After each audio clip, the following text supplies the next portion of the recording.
రాష్ట్రానికి కూడి వచ్చిన మీ అందరికి ప్రత్యేక వందనాలు చెల్లించుకున్నాను. యెహోషువ గ్రంథము 3వ అధ్యాయము. యెహోషువ గ్రంథము 3వ అధ్యాయము 5వ వచనం ఒకసారి మనం చదువుదాం. మరియు యెహోషువ, రేపు యెహోవా మీ మధ్య అద్భుత కార్యములు చేయును గనుక మిమ్మును మీరు పరిశుద్ధపరచుకునడని జనులకు ఆజ్ఞ ఇచ్చాను. మరొక చదువు. యెహోషువ గ్రంథము 3వ అధ్యాయము 5వ వచనం. మరియు యెహోషువ, రేపు యెహోవా మీ మధ్య అద్భుత కార్యములను చేయును గనుక మిమ్మును మీరు పరిశుద్ధపరచుకునడని జనులకు ఆజ్ఞ ఇచ్చాను. ఇశ్రాయేలీలు ఐగుప్తు దేశం నుండి ప్రయాణమై ఇంచుమించు 40 సంవత్సరాల ప్రయాణం చేశారు. కనాను దేశానికి ప్రవేశిస్తున్నారు. కనాను దేశానికి ప్రవేశిస్తున్నప్పుడు ఒక చిన్న అడ్డు ఉంది. అదేంటంటే యోర్దాను నది. ఇప్పుడు సముద్రం ఈదిన వాడికి పిల్లకాల వేదన పెద్ద కష్టమేమీ కాదు. సముద్రం చాలా విస్తారంగా ఉంటుంది, కాలువ చాలా చిన్నగా ఉంటుంది. ఇశ్రాయేలులు సముద్రం వంటి అనుభవం చూసి వచ్చిన వారు. అనగా ఎర్ర సముద్రమును సైతము ఎండిపో చేసినటువంటి దేవుని యొక్క అద్భుతాలు ఆశ్చర్యకారాలు చూసి కనాను దేశపు సరిహద్దుకు వచ్చారు.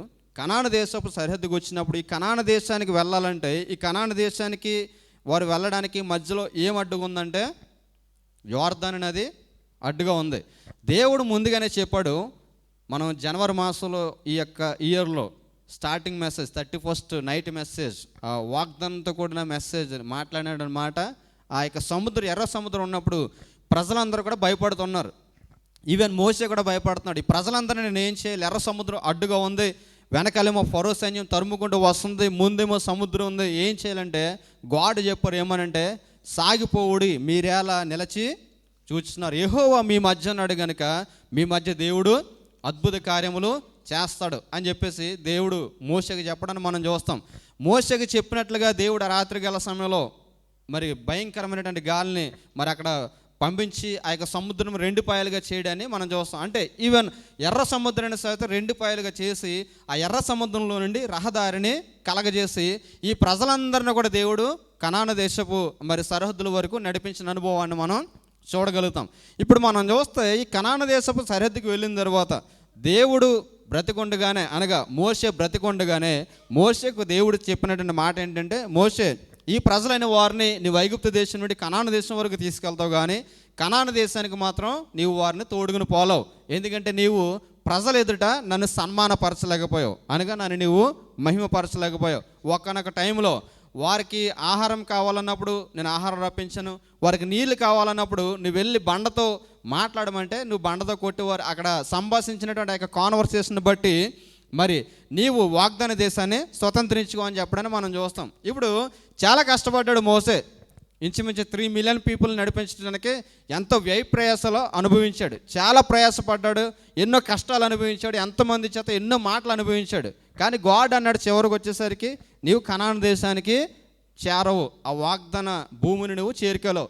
ఆ రోజుల్లో ఇశ్రాయేలు సంతానమైన వారు, అనగా అబ్రహాములోంచి పుట్టిన వారు ఎవరైనా సరే వారికి ఉన్నటువంటి ఒక ఆలోచన ఏంటంటే, మేము కానీ బ్రతుకుంటే మేము బ్రతుకున్న కాలంలోనే దేవుడు మా పితరుడైన అబ్రహాముకి వాగ్దానం చేసిన పాలు తేనెలు ప్రవహించే దేశంలో ఎలాగైనా సరే మేము చేరి దాన్ని మేము మా కన్నులారా చూడాలనే కోరిక కలిగిన వారు.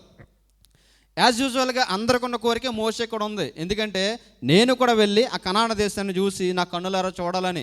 ఇంచుమించి ప్రజలందరూ కూడా నడిపించుకుని వెళ్తే దేవుడు మోషేకి ఇచ్చిన షాక్ ఏంటంటే, నీవు కనాను దేశానికి చేరవు అని చెప్పేసి అన్నాడు. అని చెప్పేసి అంటే దేవుని ఎదుట మోషే ప్రాధేయపడతాడు. ఒకసారి మనం చూస్తే ద్వితీయోపదేశకాండము 1వ గ్రంథం మనం చూసినట్లయితే ద్వితీయోపదేశకాండము 1వ అధ్యాయము మనం చూసినట్లయితే అక్కడ ఒక విషయాన్ని మనం చూడగలుగుతాం. చూడండి, 3వ అధ్యాయము 25వ వచనం మనం చూస్తే, ద్వితీయోపదేశకాండము 3వ అధ్యాయము 25వ వచనం. నేను అద్దరికి వెళ్ళి యోర్దాను అవతలనున్న ఈ మంచి దేశమును, మంచి మన్యమును, ఆ లెబానోనును చూచినట్లు దయచేయమని నేను యెహోవాను బ్రతిమాలు కొనగా, యెహోవా మిమ్మును బట్టి నా మీద కోపపడి నా మనవి వినకపోయెను. మరి యెహోవా నాతో ఇట్లనెను, చాలు ఇకను ఈ సంగతిని గురించి నాతో మాట్లాడవద్దు. ఇక్కడ మోషే ప్రార్థన చేస్తున్నాడు దేవుడికి. ఇప్పుడు మోషే ఒక మాట చెప్పిన దాన్ని బట్టి గాడ్ ఫిక్స్ అయ్యాడు. ఏమని? మోషేకు దీనిని ఇవ్వకూడదు, ఈ యొక్క వాగ్దానాన్ని మోషేకి సంక్రమం చేయకూడదు, లేదంటే ఈ యొక్క విషయంలో మోషేకి పాలు పొందకూడని దేవుడు డిసైడ్ అయ్యాడు. దేవుడు డిసైడ్ అయిన సంగతి మోషేకి తెలిసింది, మోషే చేస్తున్నటువంటి ప్రార్థన అనుభవాన్ని బట్టి. అప్పుడు దేవుడు మళ్ళీ ఎలా అనుకుంటున్నాడనే విషయం మోషేకి తెలియచేయబడిన తర్వాత మోషే మరలా ప్రార్థన చేయడం మొదలుపెట్టాడు దేవునికి. ఏమని? దేవా, దయచేసి నువ్వు నాకు ఒక ఇన్ని కోట్ల ఆస్యమని మోసే దేవుని యొక్క సముఖంలో ప్రార్థన చేయట్లేదు. ఏమని ప్రార్థన చేస్తున్నాడంటే, నేను వారితో కూడా వెళ్ళి ఆ యొక్క వాగ్దాన భూమిని చూడడానికి నాకు ఒక్కసారి మరి ఛాన్స్ ఇదండి అని మోషే ప్రార్థన చేస్తున్నాడు. మోషే ఏమన్నా సామాన్యమైనవాడు అంటే సామాన్యమైనవాడు కాదు. మోషే దేవుని ముఖాముఖిగా చూసినవాడు, దేవుని యొక్క స్వరాన్ని ఎరిగినవాడు, అంతేకాకుండా దేవునితో డైరెక్ట్గా మరి కాన్వర్సేషన్ కలిగినటువంటి ఏకైక మానవుడు. దేవునికి స్తోత్రం కలుగును గాక. బైబిల్ సర్టిఫై చేస్తుంది మోషేని దేవునితో మాట్లాడినటువంటి అనుభవం కలిగిన వారిలో మోషే మరి ఒక స్నేహితునితో దేవుడితో మాట్లాడినటువంటి అనుభవాన్ని కలిగినటువంటి మోషే లాంటి వాడు బైబిల్లో లేడు, రాడు అని చెప్పింది. దేవునికి స్తోత్రం కలుగును గాక. అంటే దేవునికి మోషేకు ఉన్నటువంటి సహవాసము అటువంటిది. ఇటువంటి మోషే ప్రార్థన చేస్తుంటే దేవుడు అంటున్నాడు, మోషే ఇక చేసింది చాలు, నువ్వు ఎంత ప్రార్థన చేసినా నీ ప్రార్థన నేను ఆలకించను. ఇప్పుడు ఆత్మ సంబంధమైన వారికి ఆత్మ సంబంధమైన కాని వారికి తేడా ఏంటంటే, ఆత్మ సంబంధమైన వారు ఆత్మ సంబంధమైన సంగతులు వివేచిస్తారు. ఇక్కడ మనం చూసినట్లయితే ఒక్కొక్కసారి దేవుడు మన జీవితాలకు ఒక కార్యాన్ని అలా హోల్డ్ చేస్తున్నప్పుడు మనం ఏమనుకుంటామంటే, దాన్ని దేవుడు ఆపిన దాన్ని ఇంకా మనం ఏదో చేయడానికి మనం ప్రయత్నాలు చేస్తుంటాం, కానీ అది ఎంతో కూడా మూవ్ అవ్వదు. ఇప్పుడు మోషే దేవుని యొక్క సముఖంలో ప్రార్థన చేస్తున్నాడు, దేవా నేను ఆ వాగ్దాన భూమికి వెళ్ళి చూడాలి అంటే, దేవుడు అంటున్నాడు, మోషే నేను ఆల్రెడీ డిసైడ్ అయ్యాను, నువ్వు వాగ్దాన భూమికి వెళ్ళవు, ఇంకెప్పుడు కూడా దీని విషయమే నా దగ్గర నువ్వు డిస్కషన్ చేయొద్దు అన్నాడు. దేవునికి స్తోత్రం కలుగును గాక. అంటే God has been decided to not go Moshe to Canaan అనమాట. అంటే మోషే కనాన్ దేశానికి వెళ్ళడు అని నిర్ణయం ఎవరు తీసుకున్నారు? దేవుడు తీసుకున్నాడు. దేవుడు నిర్ణయం తీసుకున్న తర్వాత దేవునితో సహవాసం కలిగినట్టు ముఖాముఖిగా మాట్లాడే అనుభవం కలిగిన మోషే కూడా ఏం చేయలేకపోయాడు. నువ్వెంత నేనంత, అసలు మన ప్రార్థన జీవితం ఎంత. కొన్నిసార్లు గాడ్ మన జీవితంలో ఏదైనా హోల్డ్ చేస్తున్నప్పుడు మనం అనుకుంటాం సంథింగ్ ఏదో మన ద్వారా ఏదో చేద్దాం అనుకుంటాం, కానీ నీ సొంత ప్రయత్నాలతో ఎన్ని ప్రయత్నాలు చేసినా అది ఎంత మాత్రం కూడా సాధ్యమో చేసుకోలేవు.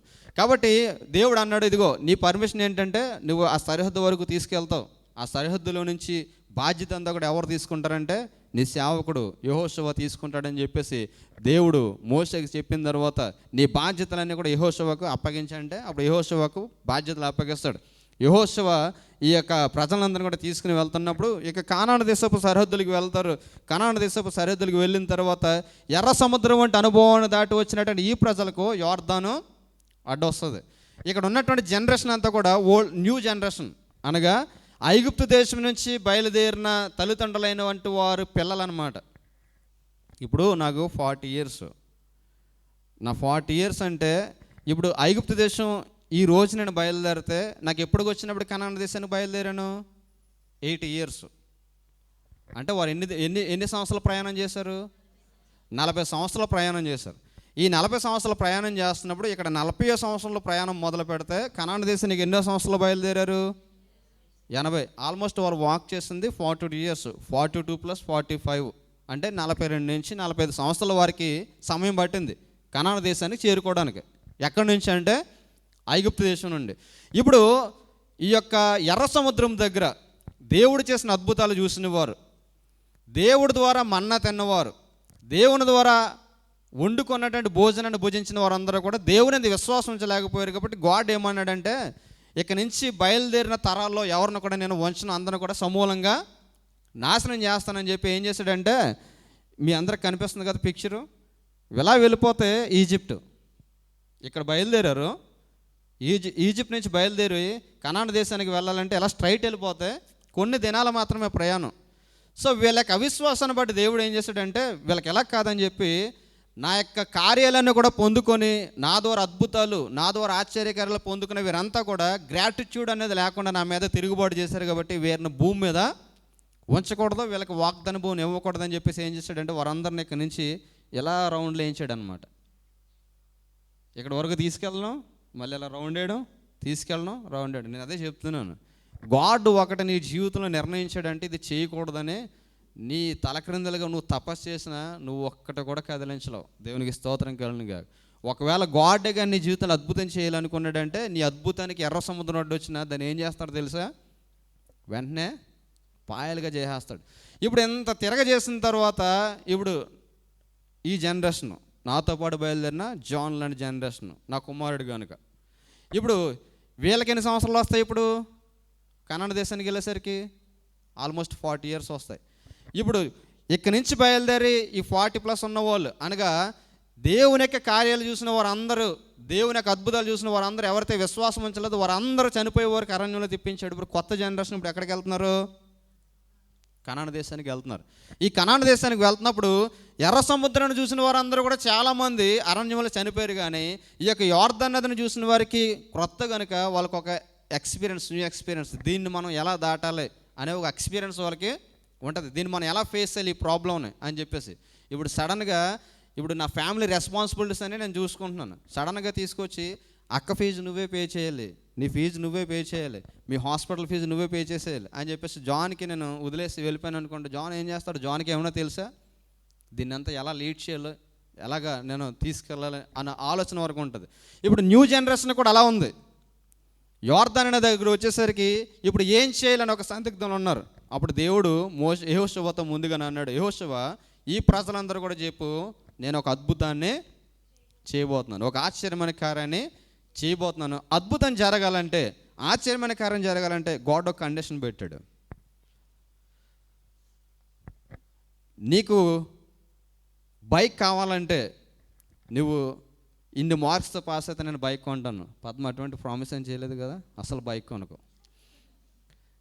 చిన్నపిల్లలకి మనం చెప్తాం, ఈ ఇయర్ నువ్వు పాస్ అయితే నేను నీకు ఐప్యాడ్ కొనేస్తాను. మీరు ముఖ్యంగా చేయకూడని 2, ఒకటి ఫోన్ కొనివ్వకండి, ఐప్యాడ్ కొనివ్వకండి, 3 బైక్ కొనివ్వకండి. ఈ 3 మోస్ట్ డేంజరస్ థింగ్స్ అనమాట. కావాలంటే సైకిల్ కొనివ్వండి, బాడీ అంతా కూడా మంచి ఎక్సర్సైజ్ అవుతుంది, మంచి హెల్తీగా ఉంటారు. దేవునికి స్తోత్రం కలుగును గాక. ఇప్పుడు గాడ్ యెహోషువకు చెప్తున్న మాట ఏంటంటే, ఒక అద్భుతం నేను చేయబోతున్నాను వారి మధ్య, ఒక ఆశ్చర్యమణికరం వారి మధ్య నేను చేయబోతున్నాను. బట్ ఒక కండిషన్ యెహోషువ, వారందరూ కూడా కండిషన్ వాళ్ళకి తెలియచేయని చెప్తున్నాడు. చూడండి యెహోషువ గ్రంథము 3వ అధ్యాయం 5వ వచనం అక్కడ మనం చూసినట్లయితే, మరియు యెహోషువ రేపు యెహోవా మీ మధ్య అద్భుత కార్యములు చేయును గనుక మిమ్మును మీరు పరిశుద్ధపరచుకొనుడని జనులకు ఆజ్ఞించెను. దేవుడు మీ మధ్య అద్భుతం చేయబోతున్నాడా, అద్భుతాలు చేయబోతున్నాడా? అక్కడ ఏమన్నాడు? సింగులరా ప్లూరలా? ఒకసారి మరలా చూడండి 3వ అధ్యాయము 5వ వచనం. మరియు యెహోషువ రేపు యెహోవా మీ మధ్య అద్భుత కార్యములను, కార్యము కాదు, అద్భుత కార్యములను చేయును గనుక మిమ్మును మీరు పరిశుద్ధపరచుకునుడని జనులకు ఆజ్ఞ ఇచ్చాను. ఇక్కడ దేవుడు మీ మధ్య అద్భుత కార్యాలు చేయబోతున్నాడు. సో గో అండ్ స్లీప్ అనలేదు. ఏమన్నాడు? దేవుడు మీ మధ్య అద్భుత కార్యములు చేయబోతున్నాడు గనుక మిమ్మును మీరు పరిశుద్ధపరచుకునుడి. అనగా దేవుడు ప్రజల మధ్య అద్భుతాలు చేయాలంటే, అద్భుతాలు పొందుకోవాల్సిన వారు ఎలా ఉండాలట? పరిశుద్ధంగా ఉండాలి. ఒకసారి ఇయర్ డే 1 నుంచి Jan 1 నుంచి ఎప్పటి వరకు కూడా ఒకసారి ఐస్ క్లోజ్ చేసుకుని మీరు ఎన్ని రిక్వెస్ట్లు గాడ్ దగ్గర పెట్టారో, మీరు పెట్టినటువంటి రిక్వెస్ట్లు అన్నింటిలో ఎన్ని పాస్ అయ్యాయి, ఎన్ని ఫెయిల్ అయ్యాయి, ఎన్ని గాడ్ ఎస్ అన్నారు, ఎన్ని గాడ్ నో అన్నారు అని ఒకసారి మీరు కానీ లిస్ట్ రాసుకుంటే ఎస్ అన్న ఎక్కువ ఉంటాయో, నో అన్న ఎక్కువ ఉంటాయి అన్నది మీ ప్రార్థన జీవితాన్ని బట్టి మీకు తెలుస్తుంది. ఎవరు ప్రార్థన చేయలేదేంటి అలా చూస్తున్నారు? చేశారా? ఎన్ని జరిగాయి, ఎన్ని జరగలేదు. ఇప్పుడు దేవుడు మన మధ్య అద్భుత కార్యాలు చేయాలంటే మనం ఎలా ఉంటే దేవుడు అద్భుతాలు చేస్తానన్నాడు? ఎలా ఉండాలి? దేవుడు అద్భుత కార్యాలు చేయాలంటే ఎలా ఉండాలట? మనల్ని మనం పరిశుద్ధపరచుకోవాలి. పక్కోడు పరిశుద్ధపరచండి. నిన్ను ఎవరికి వారం ఏం చేయాలి? పరిశుద్ధపరచుకోవాలి. పరిశుద్ధపరచుకోవడం అంటే వాషింగ్ పౌడర్లో మనం వాష్ చేసుకోవడమా? చిన్నప్పుడు యాడ్ ఉండేది కదా, వాషింగ్ పౌడర్ నిర్మా పాలలోని తెలుపు. అంటే మనల్ని మనం పరిశుద్ధపరచుకోవడం అంటే దాని అర్థం ఏంటి? శుభ్రంగా తెల్లగా కనబడడానికి ఏదైనా క్రీములు రాసుకోవడమా? అవుట్ సైడ్ ఇన్నర్ బ్యూటీ దేవుడు చూస్తాడు, కానీ అవుట్ సైడ్ బ్యూటీ ఎప్పుడు కూడా చూడడు. బైబిల్ ఎప్పుడు కూడా ఏ బ్యూటీ కోసం మాట్లాడుతుందంటే ఇన్సైడ్ ఇన్నర్ బ్యూటీ కోసం బైబిల్ మాట్లాడుతుంటుంది. అవుట్ సైడ్ బ్యూటీ కోసం బైబిల్ ఎప్పుడు కూడా మాట్లాడదు. ఇక బయట బ్యూటీనెస్ని చూసేది ప్రపంచం, గాడ్ చూసేది ఇన్నర్ బ్యూటీనెస్. పైకి కొంతమంది చాలా బాగుంటారు, కానీ లోపలంతా కూడా అగాధమే. అందుకే అంటాడు, వారు నాలుక తెరిచిన సమాధి అంటాడు కీర్తనకారుడు. ఏంటంట? వారి గొంతుకట ఏ సమాధట? తెరిచిన సమాధి. ఎలా ఉంటుంది? తెరిచిన సమాధి చాలా భయంకరమైన స్థితిలో ఉంటుంది. ఇక్కడ దేవుడు చెప్తున్నాడు, యెహోషువ నేను వారి మధ్య అద్భుతం చేయబోతున్నాను. ఫర్ ఎగ్జాంపుల్ ఇక్కడ మీ ఫ్యామిలీస్లో దేవుడు అద్భుతం చేయబోతున్నాడు. తిమోతి, నీ చర్చ్ మెంబర్స్ చెప్పు, వారి జీవితంలో అద్భుతం చేయబోతున్నాను. వారు అద్భుతం పొందుకోవాలంటే వారు ఎలా ఉండాలో తెలుసా? వారు తమ్ము తాము పరిశుద్ధపరచుకోవాలి. దేవునికి స్తోత్రం కలుగుగా. ఒకసారి మీరు గుర్తుంచుకోండి, మీరు ప్రార్థన చేశారని, ప్రార్థన చేయమన్నారని నేను ప్రార్థన చేయొచ్చు.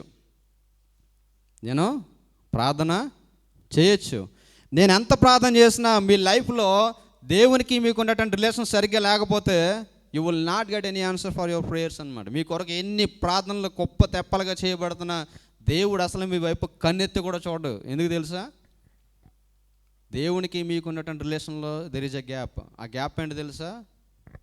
You lose holiness and the relation with God with holiness అనమాట. అంటే దేవునితో ఉండాల్సినటువంటి సత్సంబంధంతో కూడినటువంటి పరిశుద్ధతతో కూడిన ప్రవర్తన దేవునితో నువ్వు మిస్ అయ్యావు. అందుకే నీ జీవితంలో దేవుడు నిన్ను గుర్తించట్లేదు. ఇప్పుడు దేవుడు వారి మధ్యకి వచ్చి వారి మధ్య అద్భుతం చేయాలంటే వారు ఎలా ఉండాలి? పరిశుద్ధంగా ఉండాలి. ఎందుకంటే గాడ్ ఈజ్ హోలీ అని వాక్యం చెప్తుంది. దేవుడు పరిశుద్ధుడు. He is not an ordinary man.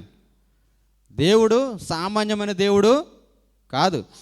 ఒక పరిశుద్ధుడితో సహవాసం చేయాలంటే, ఇప్పుడు మీరు ఉన్నారు, చక్కగా వైట్ శారీస్ కట్టుకున్నారు. ఇప్పుడు మీరు మురుకు ఎవడైనా డ్రైనేజ్ దగ్గర నుంచి వచ్చినట్టు దగ్గరకు వచ్చి వెళ్ళి ఎరా బాగున్నావా అని చేసి మాట్లాడగలుగుతారా? మాట్లాడాలనిపిస్తుందా? మాట్లాడాలనిపించదు. ఎందుకు? మీ శారీస్ డ్యామేజ్ అయిపోతాయి వాళ్ళ వల్ల. అవునా కదా? మీ శారీస్ డ్యామేజ్ అవుతాయి. వెళ్ళి కూడా వాడు ఆ స్థితిలో ఉన్నాడని వెళ్ళి కూడా నువ్వు వాడు మురికంతా పాముకుంటున్నావు అంటే నువ్వు తేడా అని అర్థం. అంతేనే కదా? ఆ రోడ్డు మీద ఉన్న మురికి మనల్ని అంటుకుంటుందని తెలిసినప్పుడు మనం దాన్ని తప్పించుకొని తిరగకపోతే ఎవరు తేడా? మనమే తేడా. అంటే అక్కడ గోతులో పడతామని తెలుసు కూడా గోతు గుండానే నువ్వు పరిగెడుతున్నావు అనుకో. చెప్తుంటాను కదా, మూర్ఖులు గట ఏమందదట? జ్ఞానం అందదట. మూర్ఖులకి ఏమందదు? జ్ఞానం అందదు.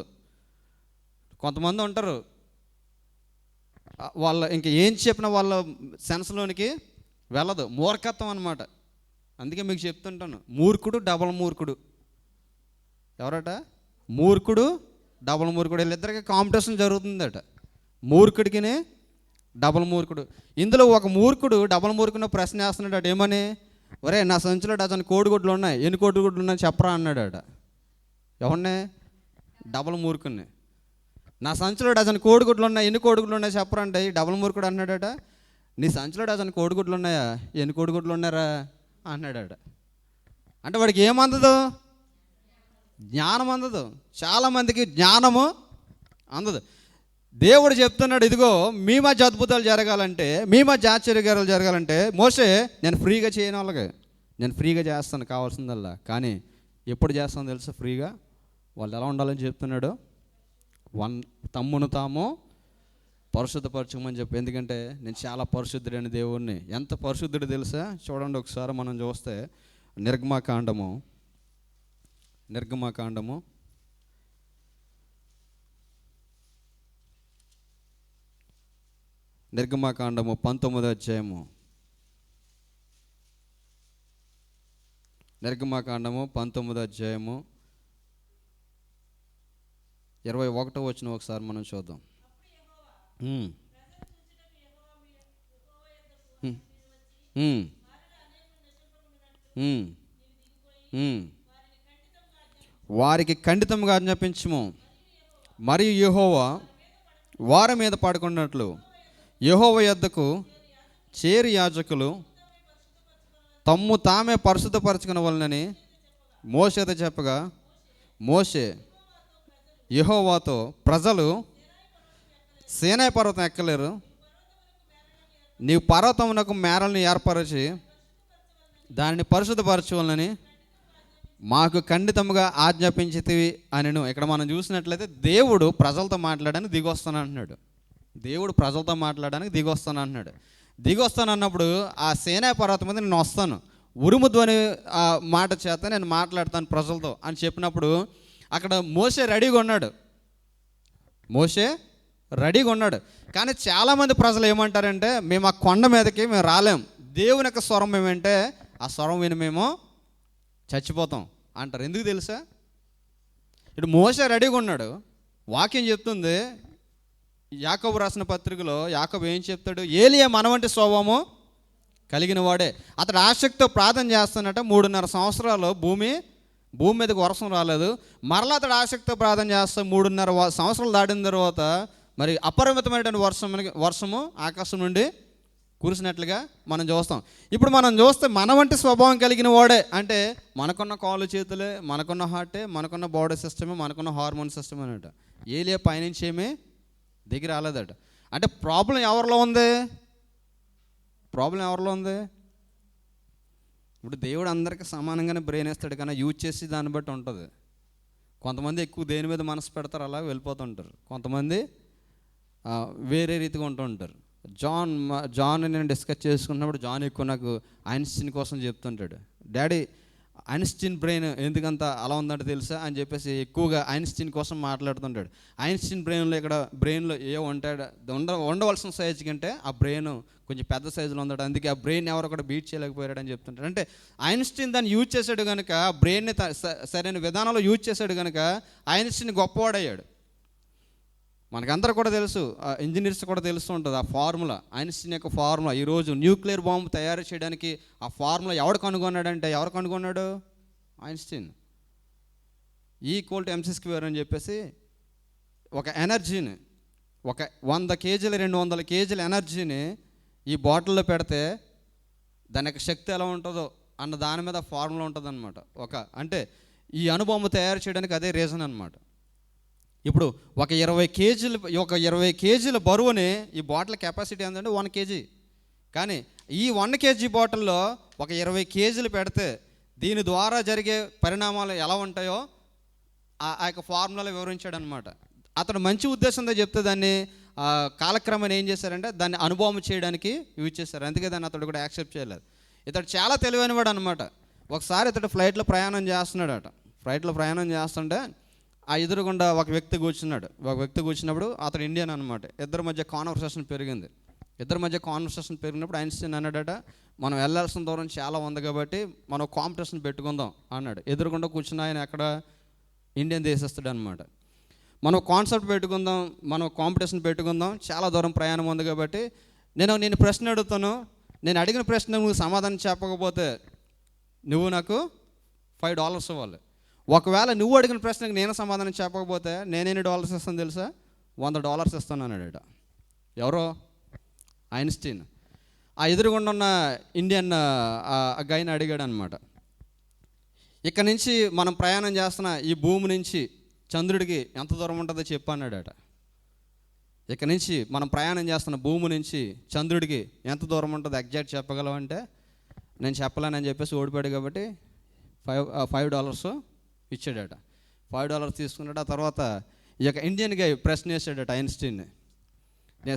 నేను ఒక ప్రశ్న చేస్తున్నాడట. సరే అన్నాడట. ఒక జంతువు ఉంటుంది, 2 కాళ్ళతో పైకి ఎక్కుతుంది, 3 కాళ్ళతో కిందకి దిగుతుంది, ఏంటో చెప్పు అన్నాడట. ఏమన్నాడు? 2 కాళ్ళతో పైకి ఎక్కుతుంది, 3 కాళ్ళతో కిందకి దిగుతుంది. ఐన్స్టీన్కి అర్థం కాలేదు, బుర్రగొక్కున్నాడు అనమాట. చాలాసేపు ట్రై చేశాడు. ఐన్స్టీన్ అంటే జీనియస్, ప్రపంచ ప్రఖ్యాతిగాంచిన సైంటిస్టు. ఓడిపోవడం ఇష్టం లేక ఏం చేశాడు, సరే ఓటమిని అంగీకరించలే కనుక తీసి $100 ఇచ్చాడు. కానీ ఐన్స్టీన్ మైండ్లో అది ఉండిపోయింది. ఏంటి, నేను ఆన్సరు చెప్పలేకపోయాను, ఏంటి ఏంటి అని చెప్పేసి అప్పుడు అన్నాడట, చివరిగా అన్నాడట, నేను దాని ఆన్సర్ కనుక్కోకపోయాను, దాని ఆన్సర్ ఏంటో చెప్పంటే ఈ ఎదుటిన్న వ్యక్తి ఏం చేశాడట, మరలా $5 తీసి ఐన్స్టీన్కి ఇచ్చాడట. మీకు అర్థం కాలేదు కాన్సెప్ట్. ఏమర్థమైంది? అతనికి కూడా తెలియదు ఎవరో ఉన్నతను, ఎవరు ఎదురుకుండా ఉన్నతను, ఎవరు మన దగ్గర నుంచి వచ్చిన అతను. అంటే కొన్నిసార్లు ఏం మాట్లాడతారో కూడా వాళ్ళకే, ఏం అడుగుతారో వాళ్ళకే. ఐన్స్టీన్ షాక్ అయ్యాడు అనమాట. సారీ, ఇది కూడా నాకు కూడా తెలియదు అని చెప్పి ఎంత ఇచ్చాడట, $5 ఇచ్చాడట. ఐన్స్టీన్ ఆశ్చర్యపోయాడు. కొన్నిసార్లు మన జ్ఞానాన్ని అలా యూజ్ చేస్తుంటాం. ఇక్కడ మనం చూస్తే దేవుడు పరిశుద్ధుడు కనుక ఇశ్రాయేలు అందరూ కూడా అన్నారు, మేము రాము, ఎందుకంటే మేము ఆ ప్రదేశానికి వస్తాం, మేము చచ్చిపోతాం. ఎందుకు చచ్చిపోతారు వాళ్ళు? మోషే ఎక్కి మాట్లాడుతుంటే దేవుడు మాట్లాడుతున్నాడు, ఈ ప్రజలు మాత్రం కొండ ఎక్కడానికి కూడా భయపడుతున్నారు, ఈవెన్ ఆ పొలిమేరలలో దాటడానికి కూడా టచ్ చేయడానికి భయపడుతున్నారు. దేవుడు అన్నాడు, ఎవడైనా సరే నా దగ్గరికి రావాలంటే పరిశుద్ధత లేకుండా వస్తే చస్తాడని చెప్పాడు అనమాట. చాలా క్లియర్ కట్గా చెప్పాడు. పరిశుద్ధత లేకుండా ఎవడొచ్చినా కానీ నా సమీపానికి కానీ, నా కొండ సమీపానికి కానీ, నేను చెప్పినట్టు బౌండరీస్ దగ్గరికి వస్తే వాడు ఈవెన్ నా దగ్గర రానొస్తలో దాటితే టచ్ చేస్తే వాడు చస్తాడని చెప్పి అన్నాడు. ఈ మాట ప్రజల మైండ్లో ఫిక్స్ అయింది. అంటే వారిలో ఏమి లేదు, పరిశుద్ధత లేదు. అందుకే మోషే అన్నారు, మేము ఆ కొండ మీదకి మేము రాము, నువ్వే వెళ్ళు, నువ్వే మాట్లాడు, నువ్వే దేవుడు చెప్పినంత కూడా మా దగ్గరికి తీసుకుంటారు. చాలామంది అలాగంటారు, వాళ్ళు ప్రార్థన చేయరు, ప్రార్థనలకు అటెండ్ అవ్వరు. ఫైనల్గా ఏమంటారు, మా కోసం, మా కుటుంబం కోసం. అంటే పని పాట లేనివాడు ఎవడెక్కడ మైక్ పట్టి చెప్పేవాడు అనమాట. మైక్ పట్టుకుని చెప్పేవాడు పని పాట లేకుండా ఖాళీగా తిరుగుతున్నట్టు అనమాట వాళ్ళ దృష్టిలో. చాలామంది ఏంటంటే ఒక నియామక కూడికలకు అటెండ్ కారు, ఒక సంఘ కార్యక్రమాలకు అటెండ్ కారు, ఒక ఉపవాస కూడికలకు అటెండ్ కారు. ఫైనల్గా మాత్రం వాళ్ళ యొక్క లిస్ట్ మనం చూస్తే ఇంత జాబితా ఉంటుంది అనమాట. ఆ జాబితా కోసం ఎవరు ప్రార్థన చేయాలి? పని పట్ట లేని వాళ్ళ ప్రార్థన చేయాలి. ఇప్పుడు ప్రజల యొక్క తీరి ఎలా ఉంది? మోషే అయితే చెప్తున్నారు, నువ్వెళ్ళు, నువ్వును దేవుడు చెప్పినని కూడా మాకు తెలియచేయి. చూడండి ఒకసారి మనం చూస్తే 32వ అధ్యాయము నిర్గమాకాండము 32వ అధ్యాయము 32వ అధ్యాయము మొదటి వచనం మనం చదివితే, మోషే కొండ దిగకుండా తడువు చేయట ప్రజలు చూసినాడు. మోషే కొండ దిగకుండా తడువు చేయట ప్రజలు చూసినాడు. 17వ అధ్యాయంలో వెళ్ళాడు మోషే. బైబిల్ మీరు ఎలా చదువుతున్నారో తెలియదు కానీ సేనాయి కొండ మీదకి ఎన్ని అధ్యాయంలో వెళ్ళాడు తెలుసా? 17th చాప్టర్లో వెళ్ళాడు పైకి. 32 చాప్టర్ ఇది. కాన్వర్సేషన్ అంతా కూడా జరుగుతుంది దేవునితో. ఎన్ని డేస్ తెలుసా? 40 days కాన్వర్సేషన్ ఉన్నాడు దేవునితో. దేవుడు చెప్తున్నాడు, మోషే వింటున్నాడు. అక్కడేమో దేవదూత రాస్తుంది, అదంతా ధర్మశాస్త్ర గ్రంథం అంతా కూడా. ఈ రాస్తుంటే ఆ రాస్తున్న ఈ యొక్క సందర్భంలో 40 days ప్రజలు ఏ స్టేట్మెంట్ ఇచ్చారు అక్కడ? నువ్వు వెళ్ళి మా పక్షంగా దేవుడు చెప్పిందంతా చేస్తే, నువ్వు వెళ్ళి దేవుడి దగ్గరగా చెప్పింది ఎవరో? ప్రజలు. ఇప్పుడు మోసే సీనాయి కొండ మీద ఉన్నాడన్న విషయం ఎవరో తెలుసు? ప్రజలందరికీ తెలుసు. ఎవరి కోసం ఉన్నాడంటే ప్రజలకు ధర్మశాస్త్రం ఇవ్వడానికి, దేవునితో ప్రజలకు నిబంధన స్థిరపరచడానికి వెళ్ళి దేవునితో అక్కడ రిలేషన్ కలిగి ఉంటే, ఈ 32వ అధ్యాయంలో మనం చూస్తే మోషే కొండ దిగుడు తడువు చేయట ప్రజలు చూసినప్పుడు ఆ ప్రజల అహరోను వద్దకు వచ్చి, కొంచెం రావడం లేట్ అయింది. మోషే వెళ్ళాడన్న సంగతి ప్రజలకు తెలుసు, దేవునితో సహవాసం ఉన్నాడన్న సంగతి ప్రజలకు తెలుసు. కానీ ఇక్కడ మరలా ఏం చేస్తున్నారు వాళ్ళు? మాకు ముందర నడవడానికి ఒక దేవత కావాలి, కొంచెం తడువు చేస్తే. ఇలా అంటున్నాను ఏమనుకోవద్దు. ప్రార్థన స్టార్టింగ్ ప్రార్థన చేయడం కానీ కొంచెం లేట్ అయితే ఇక్కడ ఎన్ని కాన్వర్సేషన్స్ ఉంటాయి చెప్పండి. ఎండింగ్ ప్రార్థన ఇప్పుడు నేను ఒక 5 minutes గ్యాప్ కానీ ఇచ్చాను అనుకోండి, ఒక 5 minutes గ్యాప్ వస్తే నిజంగా ఎన్ని కాన్వర్సేషన్లు జరుగుతాయి, అవునా కదా? అలా చూస్తున్నారేంటి? మనం మాట్లాడుకుంటాం కదా, సాధారణంగా మాట్లాడుకుంటాం. ఇక్కడ ప్రజలు కూడా అదే అనుకున్నారు. మోషే లేట్ అయ్యేసరికి అనుకున్నాడు, మోషే ఏమేడో మాకు తెలియదు అని చెప్పేసి మోషే మీద తిరుగుబాటు చేస్తారు. మోషే ఏమో ప్రజల పక్షంగా ప్రార్థన చేస్తున్నాడు. ఏమని? వాళ్ళని ఎలాగైనా సరే కనాను దేశం తీసుకెళ్ళమని. చూడండి అక్కడ మనం చూస్తే ఆ 7వ వచనం మనం చూస్తే,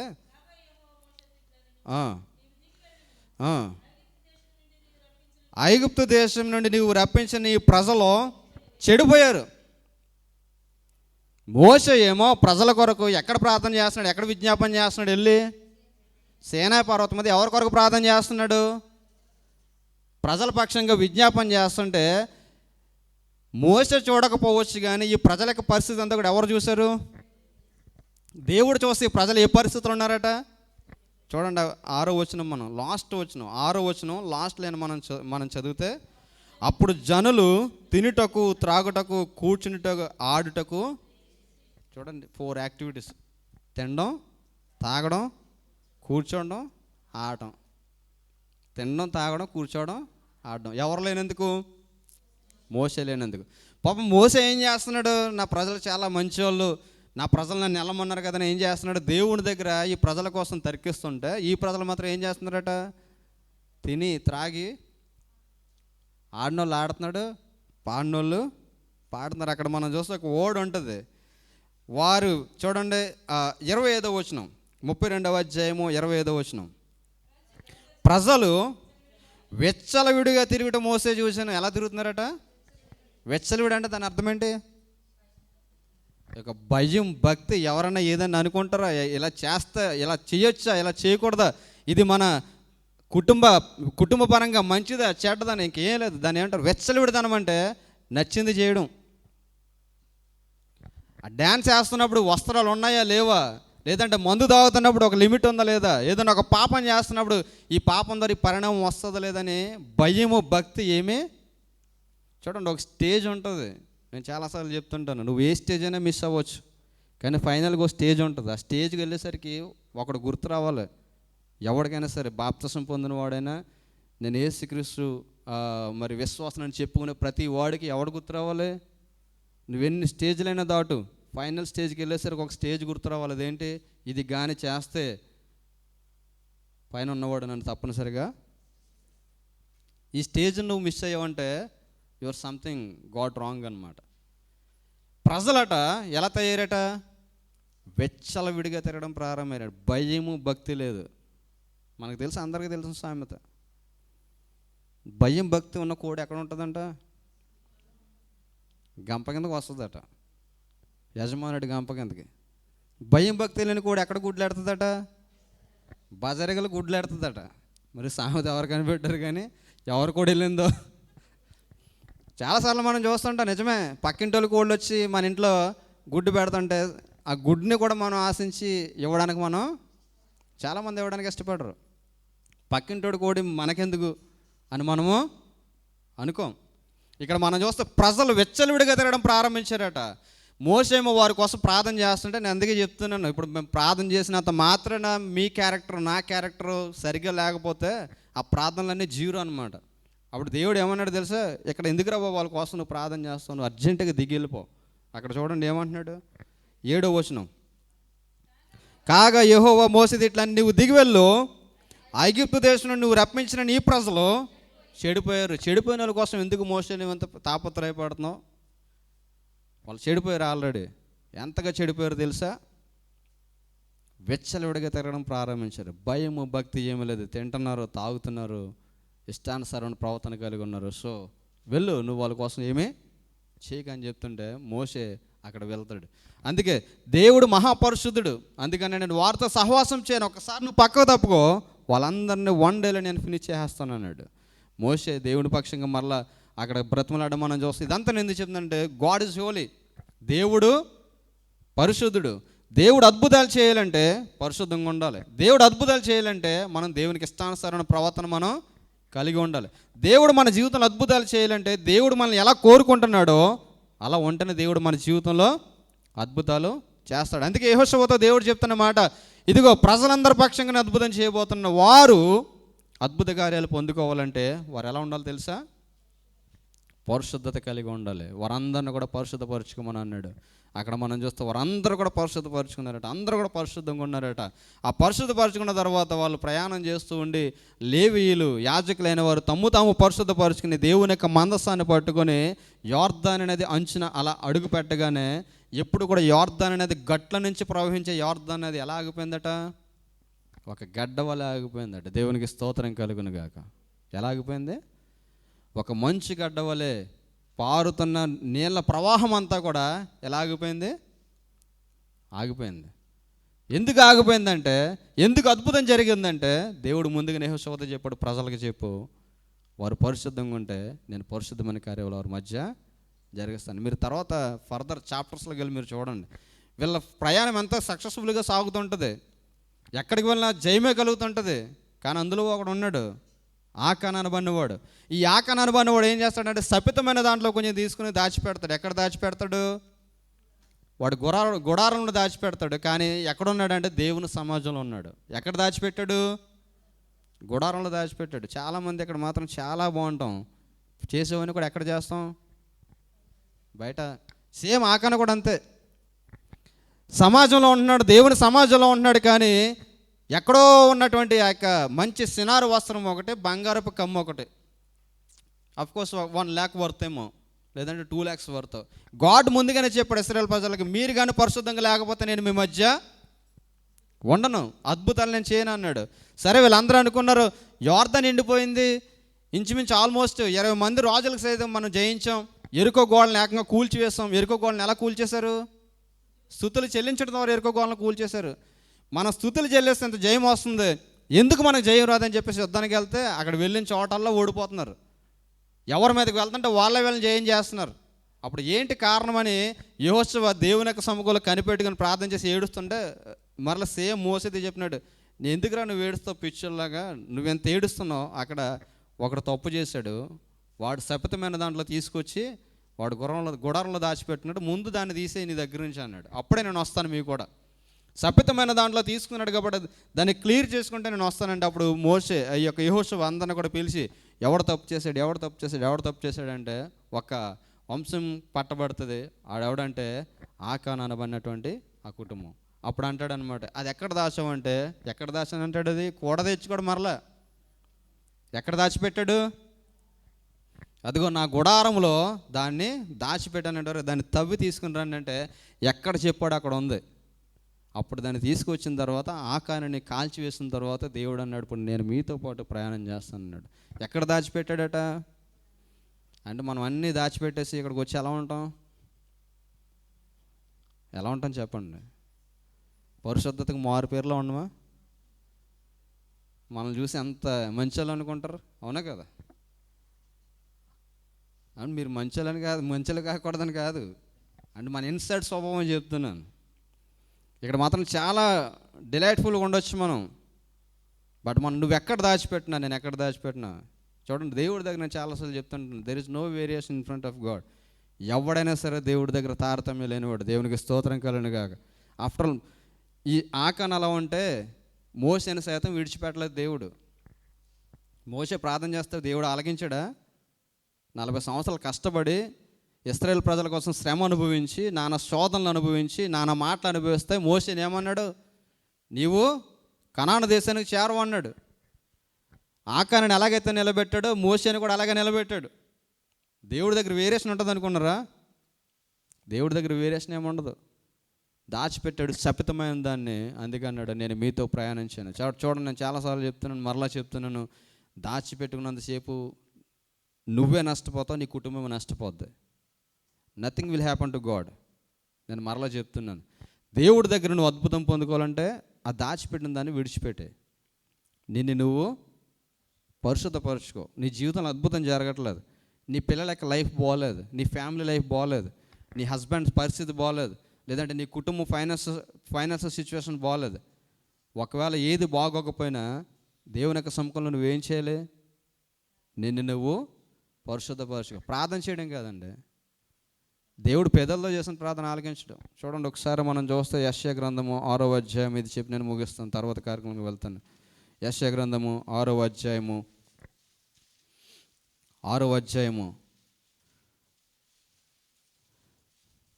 వచనం మనం చదివితే,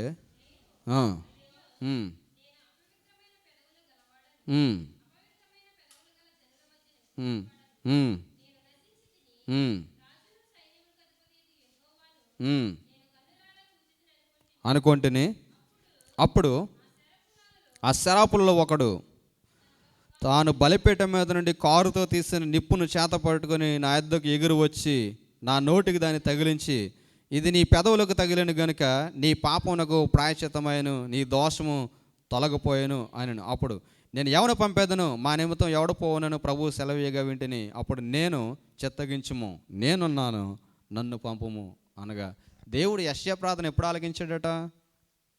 యెషయా ప్రార్థన ఎప్పుడు ఆలకించాడు? బిగ్గెస్ట్ ప్రాఫిట్ ఇన్ బైబిల్ అంటే ఎవరు? యెషయా. ఈ యెషయా వాడబడ్డానికి యెషయా ఏం చేశాడట? తనలో ఉన్న అపరిశుద్ధతనంతా కూడా తీసివేసుకున్నాడు. అన్నాడు, నేను అపవిత్రమైన పెదవులు గలవాడినే. ఒక ప్రవక్త అయిన వాడు తన పెదవుల కోసం మరి ఏం మాట్లాడాడో మనకు తెలియదు. అప్పుడు చెరాపుల్లో ఒకడు వచ్చి చేత పట్టుకున్నటువంటి ఆ నిప్పును యెషయా పెదవులకు తగిలించిన తర్వాత అప్పుడు ఇదిగో నేను నిన్ను వాడుకుంటాను అన్నాడట. ఇప్పుడు యెషయా ప్రార్థన ఆలకించడానికే దేవుడు అన్నీ పెడితే ఇప్పుడు మనం చేసే ప్రార్థనలన్నీ కూడా వెళ్ళిపోతున్నాయి అనుకుంటున్నారా? అదొక ఇమాజినేషన్లో ఉన్నావు అంతే నువ్వు. దేవుడు పాపుల ప్రార్థన ఆలకిస్తాడు, పాపుల ప్రార్థన ఆలకిస్తాడు, కానీ పాపుల ప్రార్థన ఆలకిస్తాడు కానీ దేవుడు ఆ పాపంలోనే ఉండి ప్రార్థన చేస్తే దేవుడు తప్పనిసరిగా ఆలకించే దేవుడు కానే కాదు. దేవుడు పాపని ప్రేమిస్తాడు కానీ పాపాన్ని ద్వేషిస్తాడు. ఆ లక్షణాన్ని మనం వదిలేయాలి. ఆ లక్షణాన్ని మనం వదిలేయాలి. ఆ లక్షణాన్ని మనం వదలకుండా అదే లక్షణాన్ని మనం పట్టుకొని దేవునితో మన సహవాసం కలుగుందంటే నువ్వు ట్రై చేస్తావు కానీ ఆయన మాత్రం నీ దగ్గర రాడు. కానీ నువ్వు అనుకుంటావు నేను రిలేషన్లో ఉన్నాను అనుకుంటావు, దట్ ఈజ్ యువర్ ఇల్లస్ట్రేషన్ అంటారు. ఇల్లస్ట్రేషన్ అంటే ఏంటి? అదొక ఊహాజనితం అనమాట. మీరు ఎప్పుడైనా మ్యాజిక్ షోలు చూసారా? మ్యాజిక్ షోలు ఎప్పుడైనా చూసారా? ఇల్లస్ట్రేషన్ షోస్ ఇంటికి వెళ్ళి ఒకసారి మీరు యూట్యూబ్లో సెర్చ్ చేసి చూడండి. ఇల్లస్ట్రేషన్ షోస్ ఎలా ఉంటాయో. వాడి దగ్గర ఏమో ఉండదు కానీ అన్నీ చేస్తున్నట్టు క్రియేట్ చేస్తాడు, కానీ అన్నిటి దగ్గర ఉంటాయి. ఒక విచిత్రమైన లోకంలోనికి మిమ్మల్ని తీసుకెళ్తాడు అనమాట. సేమ్ అంతే. నువ్వు ఆయనతో ఉండను అనుకుంటా కానీ ఆయన నీతో ఉన్నాడు. నువ్వేమనుకుంటావు అంటే ఆయన నా ప్రార్థన అంటున్నాడు, నేను ప్రార్థన చేస్తాను అనుకుంటా కానీ అసలు నువ్వు అయిపోయిన కన్సర్న్ చేయట్లేదు. ఎందుకంటే నీకు ఆయనకి సరైన బాండింగ్ లేదు. ఆయన ఏదైతే ఎక్స్పెక్ట్ చేస్తున్నాడో అది నీలో లేదు. ఈ యొక్క అపరిశుద్ధమైనటువంటి కార్యాలను కూడా తీసివేసేయడానికి అందుకే వాక్యం చెప్తుంది, క్రీస్తు చేసి లోకానికి వచ్చి మనందరి కొరకు ప్రాణం అర్పించాడట. ఒక వన్స్ అపాన్ ఎ టైం నేను చెప్పాను కదా, దేవుని యొక్క బౌండరీస్ దగ్గరికి వెళ్ళాలంటే, పర్వతం చుట్టుకు చేరాలంటే భయపడే ప్రజలు ఈరోజు దేవుని యొక్క మందిరానికి వచ్చి మనందరూ కూర్చుంటున్నామంటే that is not your holiness, that is not my holiness, అంటే ఎవరి యొక్క హోలీనెస్ కూడా కాదనమాట. కేవలం నీ కొరకు నా కొరకు ప్రాణం అర్పించినటువంటి ప్రభు అయిన యేసుక్రీస్తు ప్రాణత్యాగం. అందుకే అంటాడు, ఏర్పరచబడిన వంశముగా రాజులని యాజక సమూహాలుగా పరిశుద్ధులైన సొత్తుగా మనల్ని కొన్ని దేవునికి ఒక ప్రజగా అప్పగించాడట. ఎవరో? ప్రభు అయిన యేసుక్రీస్తు వారు.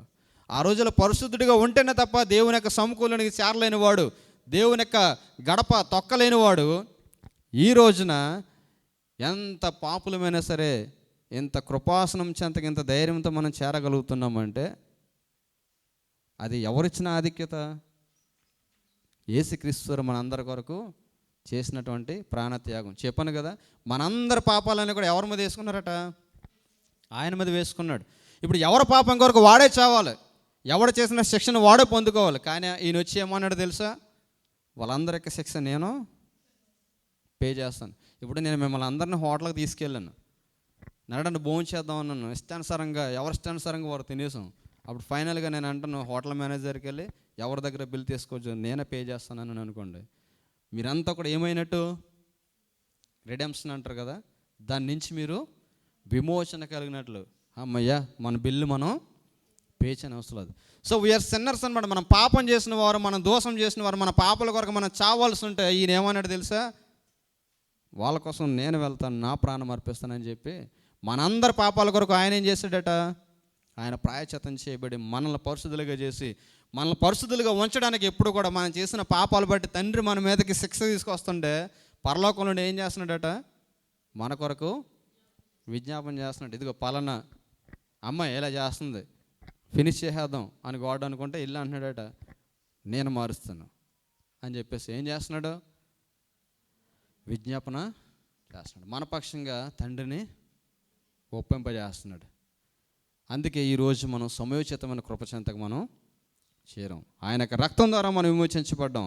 ఆయన రక్తం ద్వారా మనం విమోచించబడ్డాం కనుకనే మనకి ఏ యోగ్యత లేకపోయినప్పటికీ రోజు మన పరిశుద్ధులుగా పవిత్రులుగా చేయబడ్డామంటే అది కేవలం క్రీస్తు యొక్క రక్తాన్ని బట్టి. దేవుని చిత్తమైతే సబ్జెక్టును తర్వాత కంటిన్యూ చేద్దాం. అందరూ కూడా లేచి నిలబడినట్లయితే ప్రార్థన చేసుకుని ఏర్పాటు చేయబడినటువంటి శరీర రక్త మాంసాల్లో మనం అందరూ కూడా పాలు పంచుకుందాం. మత్తయి